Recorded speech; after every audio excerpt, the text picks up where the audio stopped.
오늘 요한복음 16장 1절 말씀 하나 봉독해 드립니다.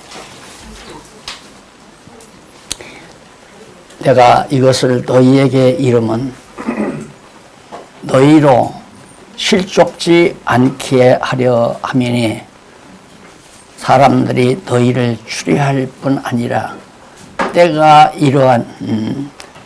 이르면 무릇 너희를 죽이는 자가 생각하기를 이것이 하나님을 섬기는 거라 하리라. 참 이제부터는 조금 우리 그 역사 현장으로 우리의 그 감성을 한번 돌려보내시면 좋겠습니다. 예수님과 제자들 3년 동안 예수님께 따라다니면서 공부한 제자들을 놔두고 이제 예수님은 죽음을 앞에 놓고 또 부활해서 승천을 앞에 놓고 심각한 내용을 제자들에게 밝혀주는 그런 내용입니다. 그런 의미에서 아마 예습을 하시면서 다 느끼셨겠지만은 아주 중요한 내용들을 예수님께서 말씀하셨죠. 지난 주일에 말씀드린 대로 14장에서 16장까지가 제자를 격려하는 것을 통해서 제자들을 격려하는 걸 통해서 뭘 준비하시는가? 제자 교육을 통한 준비를 하는데 뭘 준비? 귀천의 준비, 하나님 나라 하나님께로 가실 준비를 지금 예수님께서 해가고 계시거든요. 그게 하나님께로 붙어와서 하나님께로 간다. 이것이 요한복음의 핵심 내용이라고 그러죠. 그러면 왜 하나님께로부터 와서 하나님께로 간다는 내용을 사도 요한이 이렇게 핵심적으로 전하는가? 예수는 사람이 아니라 하나님이다. 신성을 가지고 계시다. 그의 본성은 신성이시고 다만 계시를 위해서 우리들에게 하나님의 뜻을 계시하기 위해서 인간의 몸을 잠시 입고 오셨다는 뜻이거든요. 그러니까 이제 인간의 옷을 벗어버리고 십자가에 못 박혀 죽으심으로 벗어버리시고 신령한 부활의 몸으로 하나님께로 승천하실 것을 앞에 놓고서 제자들에게 지금 마지막 고별사죠. 쉽게 말하면 고별사. 그래서 우선 격려를 하는데 14장에서 15장까지는 지난 주일날 했잖아요. 16장에서는 여기 예언으로 격려해 주신다. 예수님이 주로 하시는 사역은 표적을 행하시거나 언약을 행하시거나 말씀으로 가르치시거나 또한 앞으로 되질 일을 예언해 주거나 이런 등등의 내용들을 예수님께서 오셔서 하셨거든요. 근데 이제 여기서는 요한복음에서는 표적은 행하지 아니하지만 마지막 표적이 있잖아요. 그게 바로 부활의 표적. 예수님께서 부활하시는 부활의 표적 이상 더 큰 표적이 없다. 최고의 표적이다. 그러니까 예수님이 부활 승천하신 이후에 표적을 사모하는 것은 사단의 올무에 걸려들 확률이 많습니다. 그래서 표적을 구하는 자는 악한 세대가 표적을 구한다. 예수님 그랬잖아요. 쉽게 말해서 뭐 안전방위가 벌떡 일어난다거나 눈먼 봉사가 눈을 뜬다거나 이런 어떤 표적들을 자꾸 사모하게 되면 악령들도 그걸 하거든요. 모세가 바로왕 앞에 가서 표적을 행할 때, 기적을 행할 때 바로왕의 술객들도 하잖아요. 악령들도 어느 선까지는 그런 표적들을 행하는 거란 말입니다.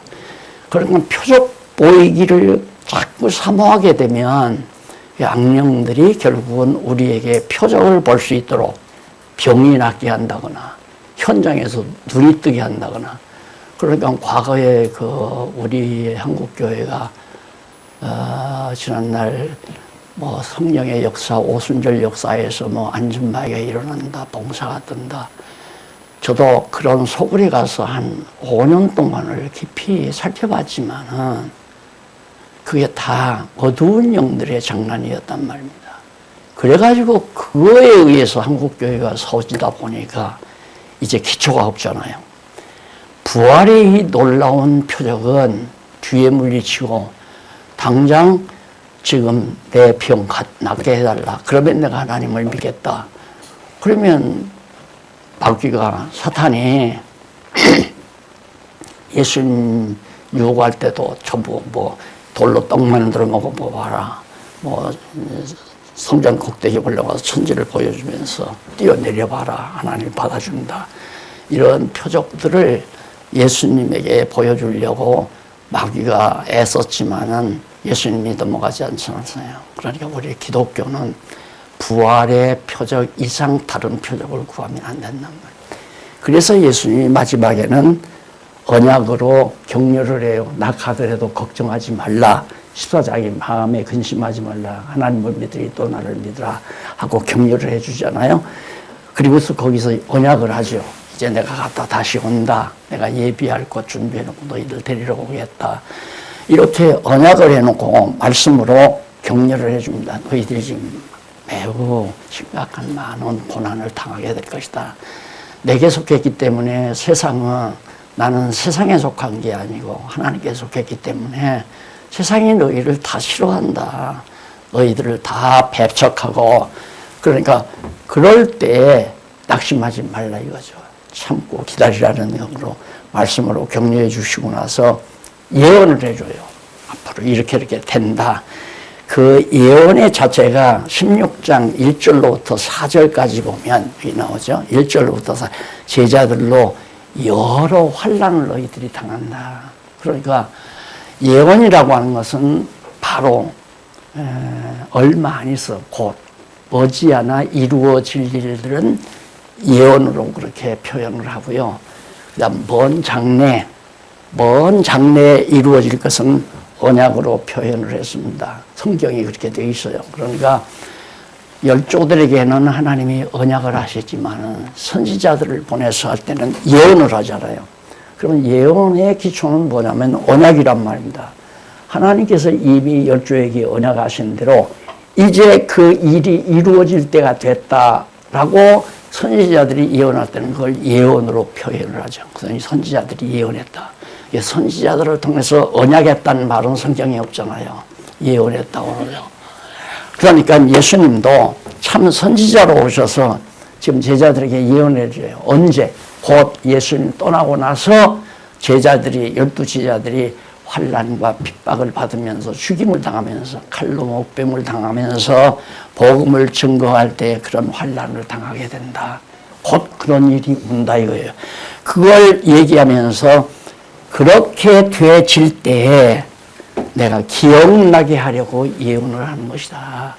아, 진짜 예수님께서 베드로에게 3번 나를 부인하리라 다 울기 전에 그렇게 예언을 해놨는데 아, 진짜 베드로가 예수님 붙들려 간 다음에 3번 딱 부인하고 나니까 꼬껴하고 닭이 울잖아요. 그러니까 그때 베드로가 생각이 나서 예수님이 하신 말씀이 기억나서 울었더라 그러잖아요. 울었더라.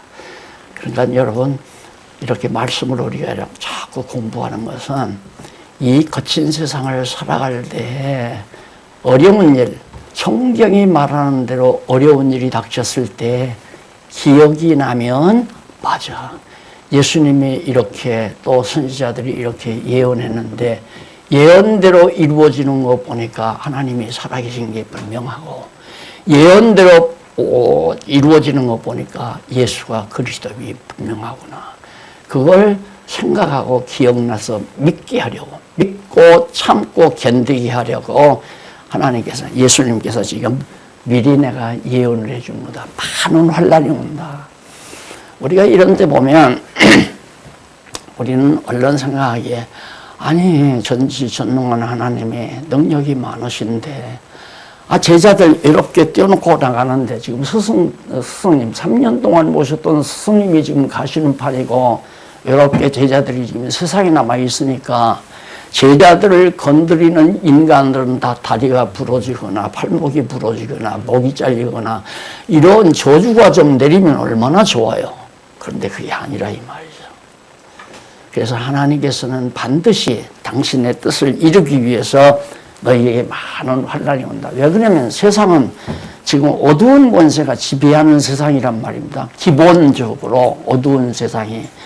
그렇게 교회라고 하는 것은 어두운 세상을 기본적으로 사단이 짐승 권세가 어두운 권세가 지배하는 세상에 교회를 세우려고 하니까 주님의 몸된 교회를 세우려고 할 때 얼마나 많은 환난이 오겠어요. 이루만 할 수 없는. 바울도 그저 배고픔과 지침과 피곤함 이루만 할 수 없이 고난을 당하고 몇 번 죽을 뻔도 했고 이런 환난을 자기가 겪었다고 그러잖아요. 그런 선배들의 환난이 없었다면 어찌 오늘 우리가 이 자리에서 이 소중한 복음의 말씀을 들을 수 있겠습니까? 안 되잖아요. 그런 환난 속에서 키워가심으로 어떻게 하나님은 환난 속에서도 이렇게 약속대로 하나님은 보호하시고 지키시고 기르시고 그렇게 해서 기억나게 해서 인내케 해가지고 땅끝까지 사도들도 12사도들은 복음을 증거하게 하려고 약속을 하잖아요. 사도행전에서는 아직 사도행전은 안 나오지만 그렇게 언약을 하시는 겁니다. 언약이. 그 언약을 이루기 위해서는 제자들이 땅끝을 향해서 복음을 증거해야 되잖아요. 이루시기 위해서. 그러니까 그렇게 기억나게 하려고 내가 이렇게 하는 것이다. 그러면서 사람들이 너희들 다 이단자라고 예수 따라다니던 이단자라고 출교할 것이다. 유대교에서 다 물리칠 거다 이거예요. 그런 이유는 그것이 곧 하나님의 일이라고 생각하기 때문에 유대교적 입장에서는 그렇죠. 그 예수 이단자가 와가지고 그랬는데 이단의 제자들을 유대교 안에서 내쫓아버려야 하나님의 위대한 일 아니겠어요? 그렇게 보는 각도가 다르기 때문에 견해가 다르기 때문에 세상은 어지러워지는 겁니다. 그렇기 때문에 유대교인들의 입장에서 생각해도 안 되고 12사도들의 입장에서 인간적인 입장에서 생각해도 안 되고 그렇게 생각하면 맞부딪히고 말아요. 대결하고 만다. 이 세상은 어두운 권세에 있기 때문에 다 자기의 이권을 중심으로 해서 주장하고 강조하고 또 그것을 펼쳐가려고 하기 때문에 세상은 어지러워지는 거 아니겠어요? 대한민국 우리 같이 다 잘 살자 한 마음 한뜻 뜨면 왜 지금 선거 중에 난리를 치고 서로 욕하고 헐뜯고 참 애들 장난처럼 골목길에서 어린아이들이 우리 아버지가 훌륭하다. 우리 아버지가 반장이야. 너 아버지는 반장 아니잖아. 이러고서 싸우잖아요. 그런 거랑 똑같은 거죠. 지금 인간들이 살아가는 데에서 이렇게 자꾸 충돌한다고 하는 건 너도 아니고 나도 아니고 내 의견도 아니고 내 의견도 아니고 오직 하나님께서 말씀하신 뜻이 무엇이냐를 찾는 것이 교회가 해야 될 중요한 일 아니겠습니까? 세상이야 어찌하든 관계없이 우리 교회는 주님의 몸된 교회는 오직 성경에서 하나님의 뜻이 무엇인지를 찾아서 나간다면 교회는 분쟁할 수가 없는 거죠. 분쟁이 되지를 않는 거죠. 내 뜻도 아니고 내 뜻도 아닌데. 그래서 여러분 성경 공부를 좀 몇 년 동안 하고 나니까 성도들끼리 파벌이 없잖아요. 저는 과거에 교회 전형적인 그 교회 모습대로 전통적인 그런 정치대로 교회를 좀 해보니까 파벌이 몇 개인지 몰라요. 아주 권사님들도 있으면 권사님 누구 파벌 장로님들도 파벌이 다 있어요. 소장파, 노장파 이런 파벌이 생기고 교인들도 뭐 서로 파벌이 생기고 그걸 안 돼요. 절대 안 돼요. 내가 뭔 얘기를 조금 해주면 박 목사님은 아무개 장로님 편에 속했구나 이렇게 생각하면 목회 끝나는 거 아니에요. 일절 그렇게 얘기 안 해도 자꾸만 성도들은 그렇게 생각하니까 문제가 어디 있느냐면, 성경을 모르는 데 있구나. 지금 여러분들이 볼 때 나 파벌 없죠. 내 편이라는 사람이 아마 거의 하나도 없을 거예요. 내 편은 없어요. 왜? 내 기본 자세는 내 편을 만들려고 하는 것이 아니라 그리스도의 지체를 삼으려고 하는 거니까. 제가 그랬잖아요. 나는 중매쟁이라고. 바울도 그랬지만 중매쟁이라고. 중매쟁이가 아가씨가 너무 예쁘니까 자꾸만 그 아가씨 불러내서 차 마시고 그 아가씨 불러내서 식사하고 담소하고 여행이나 즐기고 그러면 집안 파탄 나죠.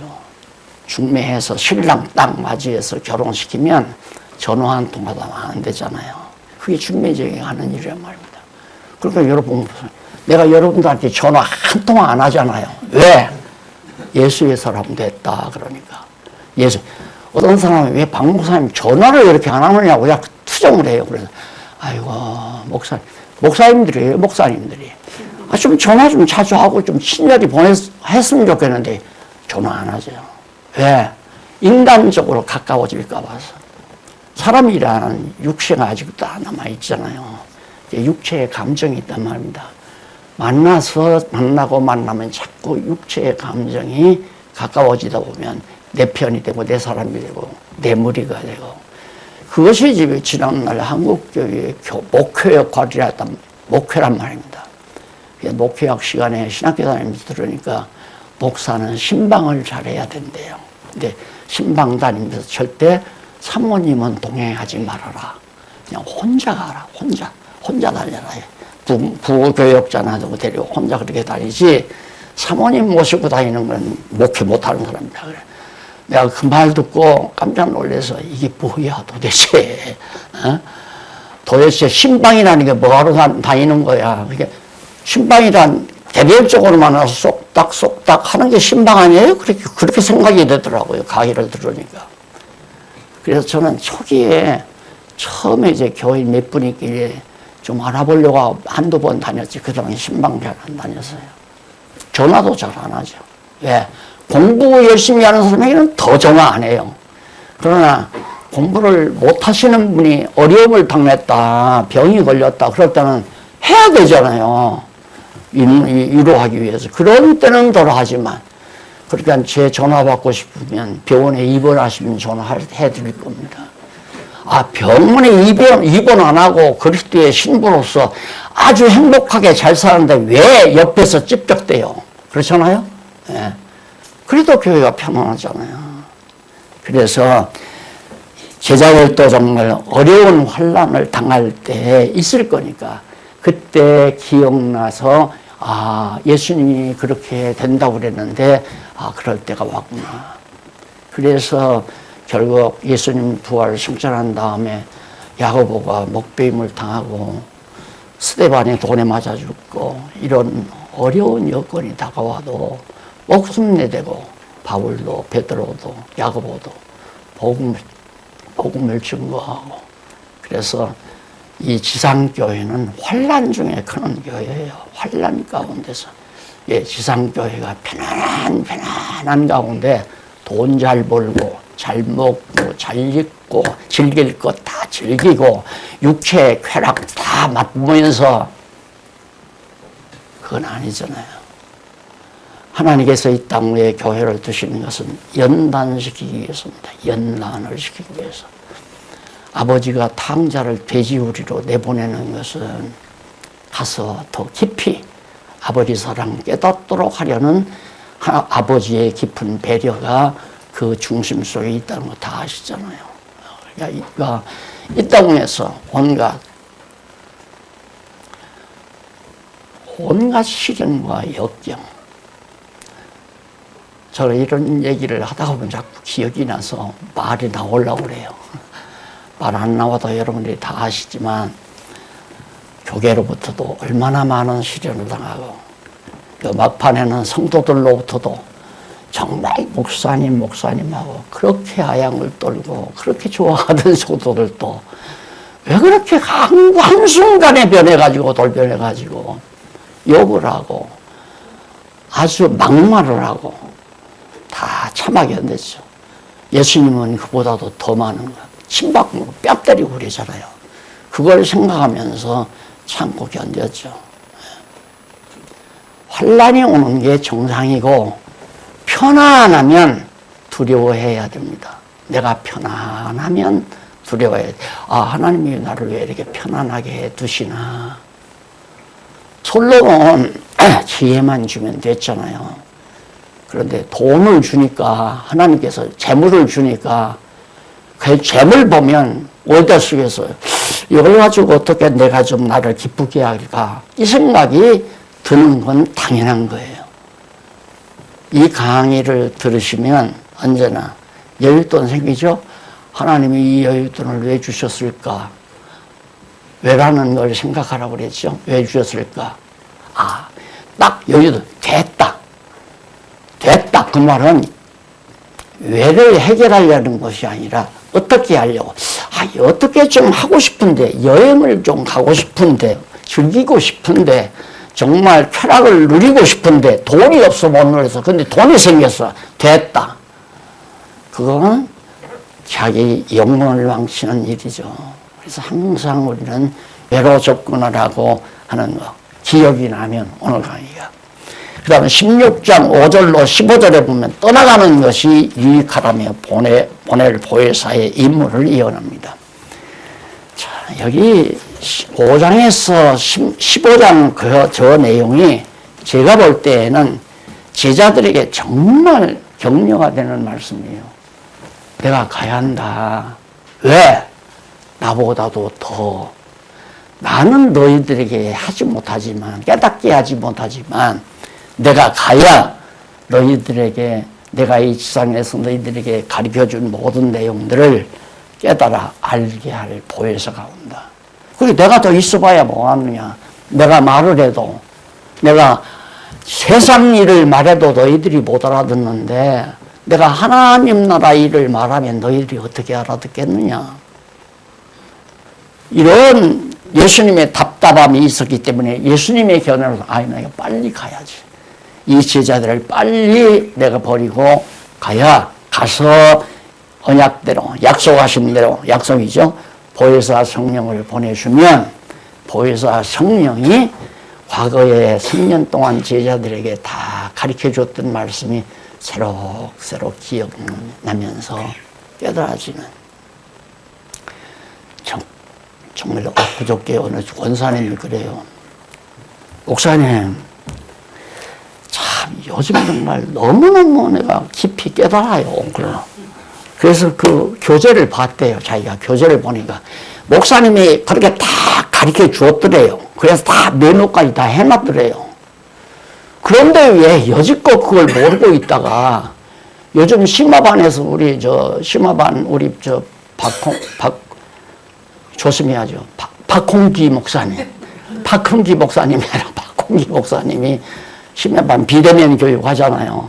거기에 가서 공부하면서, 박 목사님, 내가 아니라 박홍기 목사님 강의 듣고 자기가 놀래가지고, 이렇게 깊은 말씀이 있었나 해서 놀랐다고. 그래서 교재를 보니까 다 과거에 들었던 얘기인데, 그때는 듣고 지나갔다는 거예요. 맞습니다. 깨달을 때. 그러니까 이 깨닫는다는 것이 인간의 지각으로 안 돼요. 서너서도 안 돼요. 성경을 깨닫는 것만은 반드시 보혜사 성령의 역사 없이는 못 깨달아요. 왜? 성령 감동으로 기록된 말씀이기 때문에 성령 감동이 보혜사, 진짜 교수님 되시는, 보혜사 되시는 성령이 가르쳐 주어야 이것은 이런 뜻이다 라고 깨닫게 해야 깨달아지는 거란 말입니다. 그러니까 세상적으로 머리 좋아서 공부 잘한다고 되는 게 아니에요. 도서관에 있는 책들을 다 섭렵해서 알고 있다는 것은 잡다한 정보들을 내가 가지고 있다는 거죠. 이 머릿속에다가 정보를. 그래서 자기가 필요한 대로 그 정보들을 하나하나 빼서 이렇게 사용하는 것이 일반 지식이고, 하나님의 말씀에 대한 지식은 우리가 성경을 이렇게 공부하고 나면 지금 내가 여러분에게 이렇게 말씀을 드렸어도 환란이 왔을 때 기억이 안 나면 못 참아요. 울고 불고 아이고 나 이제 교제하는 목사님 나 올라가야 해서 이제 하나님이 이러실 수가 있어요. 사업이 폭삭 망해버렸어요. 무닥심하는 걸 그거 어떡합니까? 나라고 해서 그 사람 구원하리 날 수 있나요? 안 돼요. 되지 않아요. 그런 분이 있는가 하면 또 어떤 분은 이렇게 딱 주일날 이렇게 섰는데 어떤 분이 딱 찾아와서 목사님 왜요? 그러니까 우리 집 부도 났어요. 아니 부도 난 게 뭐가 그렇게 반가운 일이라고 죄송합니다. 해죽 끓이는 게 아니라 해맑은 얼굴로 우리 집 부도 났어요. 왜? 기억이 나니까. 하나님께서는 가난하게도 하고 부유하게도 하시는 하나님임을 알기 때문에 하나님이 나를 더 깨닫게 하시려고 부도 나게 하셨구나. 이게 믿어지니까 근심 걱정 한다 이거죠. 그러니까 말씀이 기억나게 하는 건 보혜사 성령이 하는데 내가 빨리 가는 게 낫다. 여기 있어 됐자. 내가 해도 무슨 얘기인지 못 알아듣는다 이거예요. 깨닫지를 못한다. 그러나 내가 가면 내가 약속대로 보혜사 성령 14장 15장에서 약속했어요. 성령 보혜사 보내줄 것을 언약하셨잖아요. 가서 보혜사 성령 보내면 보혜사가 와서 너희들에게 정말 다 들었던 말씀 깨닫게 하리라. 그래서 엊그저께 그 권사님 그 얘기 듣고 30년 전에 공부했던 거 이제야 깨닫는구나. 그렇죠. 이제야 깨닫는구나. 들른다고 해서 그 즉석에 깨닫지니 절대 아니에요. 그때 그 말이었구나. 아니, 저쪽에 가서 공부하시는 장로님 한 분이 앞장서 그렇게 나를 성도 같은 장로님이 내가 나가니까 이 사람 꼭 불러요. 목사님. 웬일이야. 요즘 수고 많지 그랬더니만. 목사님, 그때 목사님이 그 말씀을 왜 하셨나. 이게 요즘에 새록새록 생각이 납니다. 공부 좀 해? 그러면요. 과거에 목사님 가르쳐 주는 거 다시 다 리바이블로 공부하고 있어요. 잘해. 공부만 열심히 해. 공부하면 하나님 사람 되는데. 이 사람아, 그럼 이쪽으로 와. 절대. 나한테 그 말 들어본 사람 한 사람 없을 거예요. 이쪽으로 오라면 내 편 들으라는 얘기 아니에요. 내 편 여러분이 안 들어도 돼요. 내가 그러잖아. 내 편 여러분이 안 들어도 돼요. 내가 마지막 소원은 하나님이 내 편이시면 되지만 하나님이 내 편 아닌데 수만 군 중 수십만 군 중에 내 편인데 무슨 소용이 있겠는가. 이 생각을 늘 하고 살기 때문에 여러분들이 내 편 하나도 안 들어도 하나 두려울 것도 없고 겁낼 것도 없고 왜?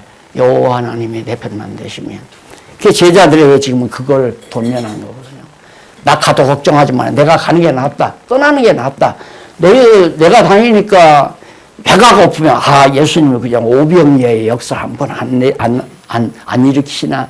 그러면 생선도 먹고 떡도 먹을 건데 이런 생각이나 하고 예수님 가서 딱 죽은 자 딱 살려놓으면 막 황하고 그러니까 벗다가 자기도 어깨가 울쑥울쑥하고 요즘에 선거철 그러잖아요. 당수가 오면 공연히 옆에 후보자로 나온 사람 옆에서 어깨를 쫙 펴고 왜 우리 당수가 날 후원하러 왔다 이거지. 애처로워서 그걸 어떻게 해. 그런 인생을 애처로워서 어떻게 살아요. 나는 여러분들 이렇게 열심히 말씀 사모하면서 사시는 모습을 보면 정말 째찌하게는 안 살겠구나. 하나님이 내 편이라고 생각하기 때문에 당당하게 사람답게 하나님의 사람답게 살 수 있겠구나 하는 생각을 하면 그렇게 아름답게 보일 수가 없어요. 여러분들 스스로 느끼지만 오늘도 아침에 제가 조금 일찍 나왔거든요. 나왔는데 보니까 장로님들 권사님들이 변소 청소를 안 하나 휴게실 청소를 안 하나 장로님들 권사님들이 전부 그런 교회가 어디 있어요. 장로님들 권사님들이 이러고 다니는 거예요. 힘들지 열심히 해. 다 하나님 나라 상급이 있을 거야. 이러고 다니는 게 장로죠.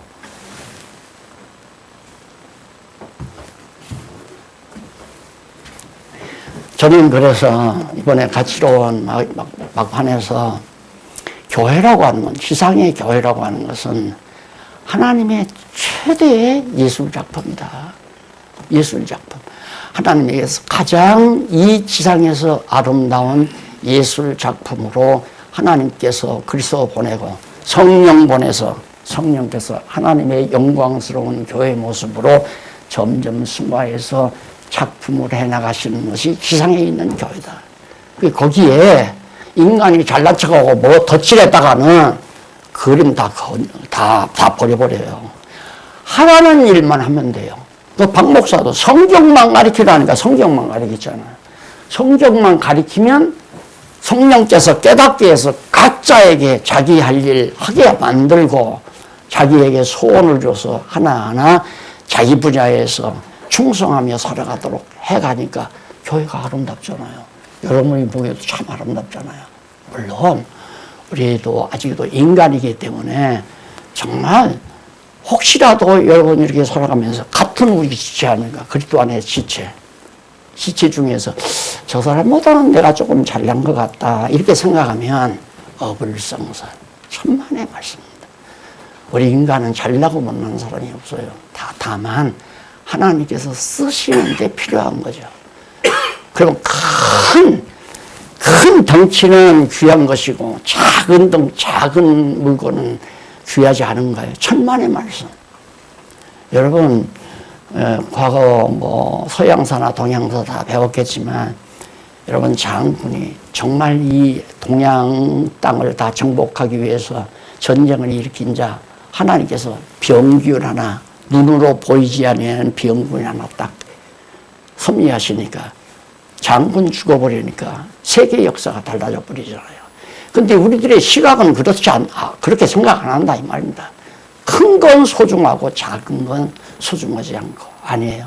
하나님은 다 소중하다. 큰 천체도 소중하고 작은 세균도 또 아원자도 다 소중하다. 가치가 똑같다 이 말이에요. 그러니까 인간이 혹시라도 남을 조금 무시하거나 그렇지 않으면 약간 비호하거나 인간이니까 있을 수 있죠.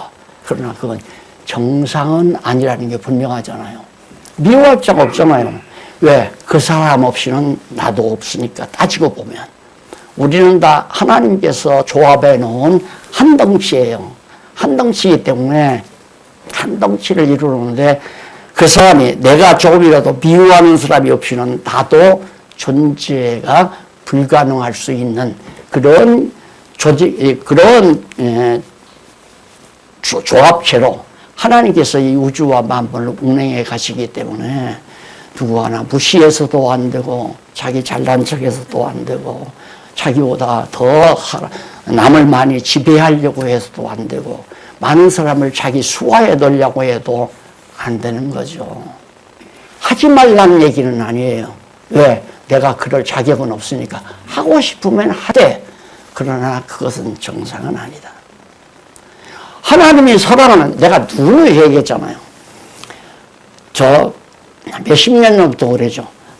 내가 볼 때 내가 미워하니까 저 녀석은 하나님이 미워할 거야. 안 그래요. 천만 말씀. 내가 그걸 정말 뼈저리게 느꼈을 때가 있었는데 아버지가 내가 미워하는 동생을 아버지는 사랑하더라고요. 그걸 보고 맞다. 내가 생각할 때 나를 욕하고 나를 비난하고 나를 천대하고 멸시하면 내가 미워할 수 있죠. 그건 육신 때문에 그래요. 그러나 육체의 장막을 조금이라도 후패해지면 겉사람이 후패하고 속사람이 새로워지면 미워지는 사람이 없어져 버리잖아요. 미워할 이유가 없잖아요. 또 미워해서는 안 되고 사실은 왜? 하나님이 사랑하는 자니까. 여러분 목회학에서 그걸 가르쳐요. 여자 성도들이 아이를 데리고 오면 아이를 굉장히 사랑해 줘라. 그러면 어머니는 그 이상 더 좋아하는 게 없다. 아이를 사랑해 줘야 그 어머니도 교회에 정을 붙인다. 뭐 이런 것까지라도 다 얘기를 하고 그러더라고요. 근데 그 뭐 나쁜 얘기는 아니지만은 억지로 별로 사랑스럽지도 않은데 사랑하는 건 그건 쉬워져. 그건 사람을 속이는 거란 말입니다. 저 사람을 내 편을 만들기 위해서, 내 교인 만들기 위해서 애기를 사랑한다는 거. 근데 그건 완전히 사람을 기만하는 행위 아니에요? 기만 행위. 그러니까 정말로 사랑스럽다고 하는 것은 하나님이 사랑하는 영혼을 나도 사랑해야 하나님이 좋아하실 거 아닙니까? 내가 사랑하는데 네가 왜 그렇게 미워하느냐. 하나님 당연하지 않아요. 그렇기 때문에 성도끼리는 점점 성장하는 성도끼리는 서로 미워하거나 질투하거나 서로 경쟁하거나 이런 것들은 하나님이 기뻐하시는 일이 아니라는 걸 알 수 있죠.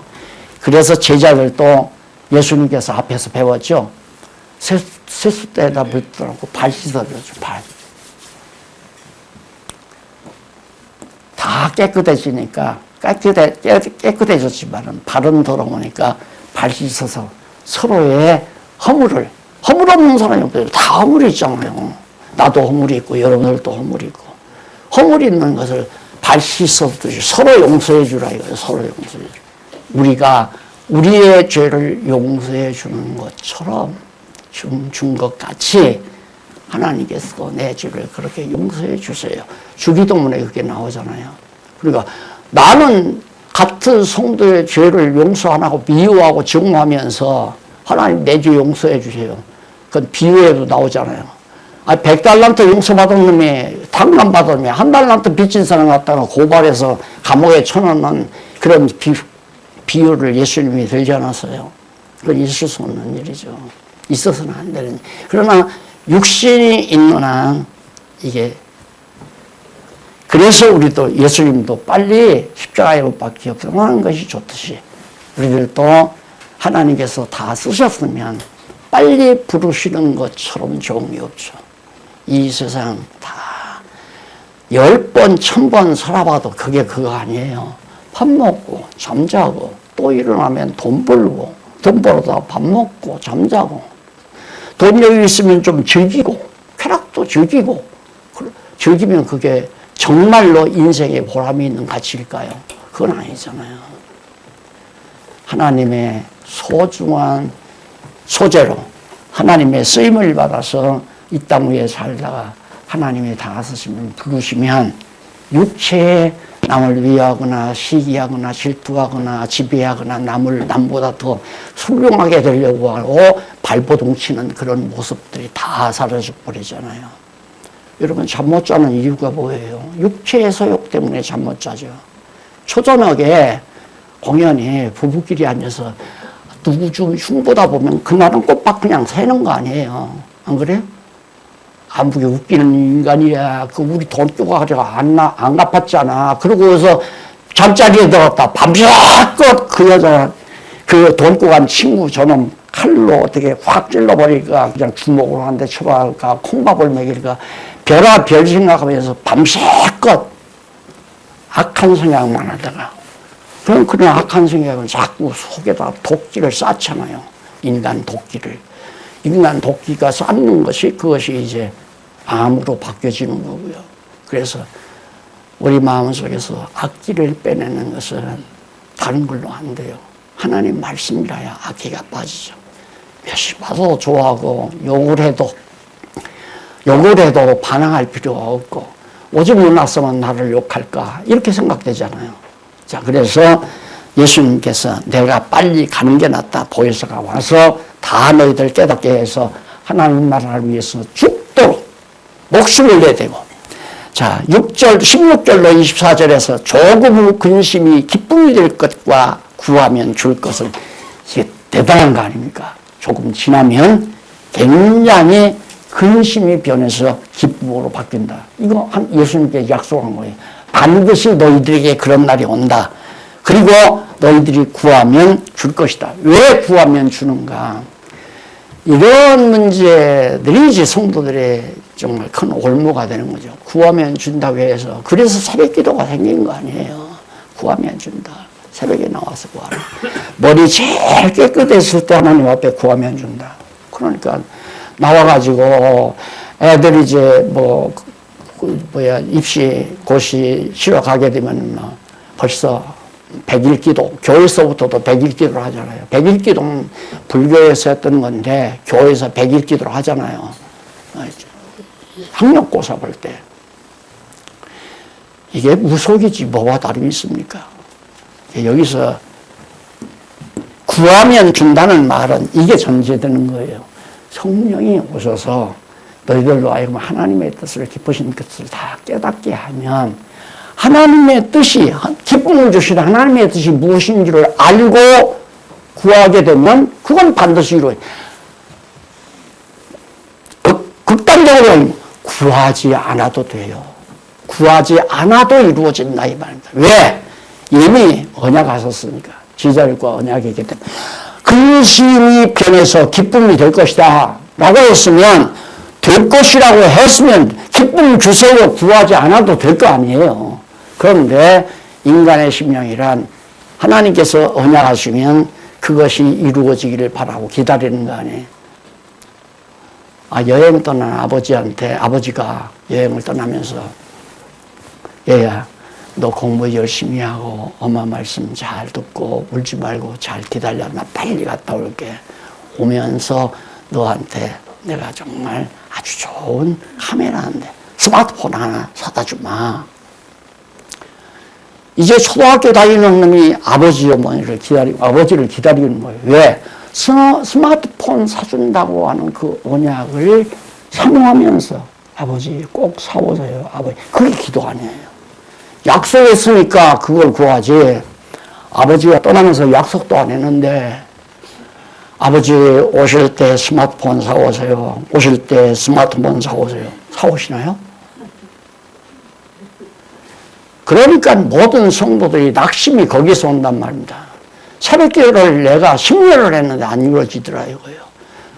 어느 여성도가 이름도 모르는 여성도가 소문 듣고 왔다고 해서 나한테 오면 정답을 듣는다고 해서 왔습니다.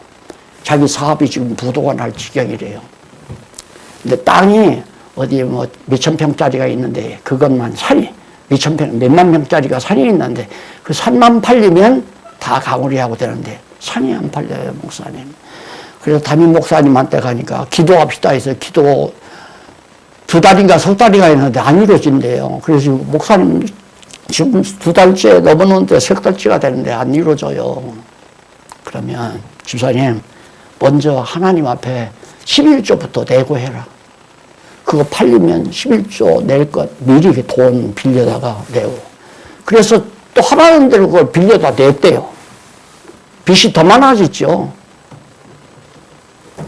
그래서 내가 그러는 거 아니에요. 하나님이 11조나 받아먹고 잘 사시는 분 아니니까. 그래서 하나님이 망하게 하면 망하는 거예요. 그러나 죽지 않습니다. 왜? 아주 버리지 않는다는 약속이 성경에 있어요. 하나님의 사람은 절대 아주 버리지 않는다. 보세요. 탕자, 돼지우리 가서 금방 죽을 것 같죠. 추위에 떨고 원모가 떨고 영양실조 돼서 죽을 것 같은데 결국 하나님께서 그 마음 들이켜서 아버지 집 찾아오게 만들잖아요. 마찬가지로 극한적인 상황까지 가도 그게 아마 기억나실 거예요. 절대 여러분들에게 정말로 해결할 길이 없는 막바지에 왔을 때 큰형님한테 갈까, 큰아버지한테 갈까, 사업하고 있는 친구를 찾아갈까 그냥 온 가족 맨바닥에 엎드려서 굶어 죽을지언정 하나님만 의지해라. 하나님, 우리 가족 다 이대로 갈 겁니다. 하나님 알아서 하세요. 절대 아무도 의지하면 안 돼요. 누구라도. 하나님이 제일 싫어하는 게 뭐예요? 하나님 이외에 다른 자를 의지하는 게. 아니, 세상 부부도 그러잖아요. 세상 부부도. 남자들이 별로 잘나지도 못한 남자가 자기 아내가 자기만 의지하고 자기만 따르기를 바라고 사는데 아내가 다른데 약간 눈만 돌려도 그냥 싸움이 일어나고 가정불화가 일어나고. 근데 하나님은 오직 당신의 백성이 당신만을 향하도록 하는 걸 하나님이 원하시는데 하나님 놔두고 자꾸 형님이 의지하고 돈 잘 버는 큰아버지 의지하고 권력 가지고 있는 삼촌 의지하고 그럼 한번 의지해 봐라. 거기 가서 한번 매달려서 해결해 봐라. 내버려 두죠.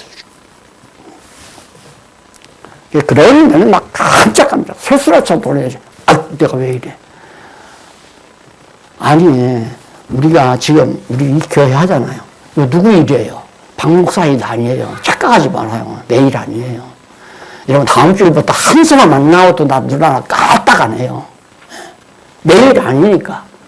누구의 일은 하나님의 일 아니에요. 하나님의 일. 하나님의 일이기 때문에 설령 여기에 고난이 와도 걱정할 필요 없죠. 하나님이 고난 줘서 장안유한교회 고난이 오는데 내가 무슨 능력으로 이 교회를 일으킵니까? 안 되잖아요. 그럴 때도 하나님 알아서 하세요. 다윗이 시편에서 그래요. 오직 주만 바라보나이다. 오직 주만 장관을 바라보지도 않고 아수르를 바라보지도 않고 바벨론을 바라보지도 않고 오직 주만 바라보나이다. 다윗 때는 뭐 바벨론 때는 아니지만 이방 왕들을 의지 애굽을 의지하는 것도 아니고 오직 나는 주만 바라보나이다. 아마 여러분들은 그런 수준은 됐다고 제가 믿어져요. 그래서 정말 저는 한없이 기쁘고 즐겁습니다. 누구 원망도 하지 말고 누구 의지하지도 하지 말고 오직 여러분 내가 여기서 성경을 안 가르치면 들을 필요 없어요. 성경 안 가르치면 뭘 얻어요? 학자들의 말 들으면 뭐예요? 그 내용은 살리는 게 아니잖아요. 쏘면 안 된단 말입니다. 성경 말씀만 하나님의 말씀이니까 성경을 여러분 나는 그래서 성경만 가르치는 거고 성경을 들으시면 그걸로 여러분들이 생명을 얻는 거고 요한복음 1장에 나오잖아요. 말씀이다. 말씀이 하나님이다. 하나님은 그 생명이다. 그 생명이 빛이다. 그래서 말씀, 하나님, 생명, 빛 이게 다 같은 거예요. 이게 하나님은 빛이시요 생명이시요 말씀이시요 하나님이. 이 하나님 말씀 내용이 우리 한국말로 이렇게 나온다고 하는 건 얼마나 대단히 큰 축복입니까? 이해할 수 있도록. 근데 한글 읽는다고 해서 성경 이해를 못하거든요. 한글 읽는다고 해서. 보혜사 성령이. 그래서 조금 위에 근심이 되어서 구하면 내가 준대. 하나님의 뜻대로. 그러니까 우리 성경을 알고 믿는 성도는 항상 소망에 벅차 있죠. 다 뚜렷한 소망. 아, 하나님이 이렇게 해가신다는 사실을 성경을 통해서 깨닫고 나면 소망이 있잖아요. 그래서 믿음, 소망, 사랑 이 세 가지를 항상 있을 것인데 그 중에 사랑은 제일이라. 제일은 사랑이라. 예, 소망도 같이 항상 있어야 돼요. 믿음도 있어야 되고. 하나님이 언약대로 이루신다는 확실한 믿음과 언약대로 이룬다는 그 확실한 소망이 있으면 그게 이루어지면 결국 우리 사랑 안에서 하나님 나라 가서 우리 서로 미워하고 증오하지 아니하고 사랑하며 살 수 있잖아요. 16장 25절로 33절에 이제 알고 믿는다는 제자들이 각각 흩어질 것을 예언합니다. 아유, 불길한 얘기죠. 이제 알고 믿는다는 제자들이 이제 알고 저는 정말 이 성경을 좀 알고 싶어서 애를 먹어가지고 성경 좀 알려고 학교 갔더니 아는 걸 누가 믿느냐 이거예요. 모르니까 믿는다. 그러니까 모르고 믿어라 이렇게 가르치는 게 신학교예요. 모르는 거 믿으라고. 그런데 성경은 그게 아니에요. 보혜사 성령을 통해서 성경을 깨달아 알면 믿어지잖아요. 여러분들 가만히 보세요. 아니까 믿어지나 안 믿어지나. 내가 요즘에는 공부 좀 하시면 좋습니다. 예습하세요. 예습하세요. 예습도 안 하고 내 강의를 듣는 거예요. 지금 이 강의는 우리 연구원 강의 아니에요. 장로님들, 권사님들. 네. 대학교에서 내가 이미 성경 구절 읽어가면서 다 말씀드렸잖아요. 그런데 요즘 목사님이 성경을 안 가르치고 밖에서 이 비대면으로 듣는 분들이 그러고 한다는 거예요. 예습도 안 하고 교재도 없어 또. 교재가 없으니 무슨 예습을 하겠어요. 당연히 모르죠. 듣기 싫고. 그러나 여러분들은 아참 있는 얘기를 들으니까 좋잖아요. 이미 내용은 다 아는 거고. 예. 이제 알고 믿는다는 제자들이 어떻게 각각 다 흩어진다. 아니, 뭐 하나도 걱정 없는데, 뭐 하나도 시원찮은데, 왜 흩어놔요? 다 흩어놓는다. 이유는 땅끝까지 복음 증거하게 한다고 했잖아요. 성령이 임하시면 너희가 능력을 얻고 권능을 얻고 유대와 사마리아와 땅끝까지 이르되, 교회 그냥 10,000명도 모아놓고 1,000명도 모아놓고 평생 죽는 날까지, 그 다음 다 죽으면 옛말로 말하면 향에 뒤따라와라 말자 다 들고, 자기 수하들, 자기 패거리들 만들어 놓는 것이 목표라고 생각하니까 한국교회가 영원형 욕구를 낸 거예요. 내가 뭐 어떤 장로님 그래요. 아유, 누구는 뭐 다른 데서 공부하면, 그래 잘하는구만. 내가 그래요. 그거 참 잘하는구나. 아마 여기서 교인 모시고 가서 같이 공부하는 분들 여러 군데 있어요, 지금. 내가 한마디 안 하잖아요. 바로 옆에서 안 하잖아요. 흩어져야 돼요. 가정으로 흩어지고, 동네로 흩어지고. 그래서 여기는 일주일마다 한 번씩 만날 수도 있고, 안 그러면 한 달에 한 번 만날 수도 있고, 1년에 한 번 만날 수도 있고, 서로, 왜, 뭐를 위해서? 교제를 위해서. 기도하십시다. 자비하신 아버지 하나님, 오늘 우리에게 아름다운 주님의 몸 된 교회를 허락하신 것 감사합니다. 서로 사랑할 마음 주신 것도 감사합니다. 진리를 깨달을 수 있도록 성령 보내주신 것도 감사합니다. 꼭 기억나고 생각나야 할 말씀들이 때때마다 삶의 과정에서 기억나고 생각날 수 있어 말씀으로 승리하는 성도들 되게 하시옵소서. 예수님 이름으로 기도드립니다. 아멘.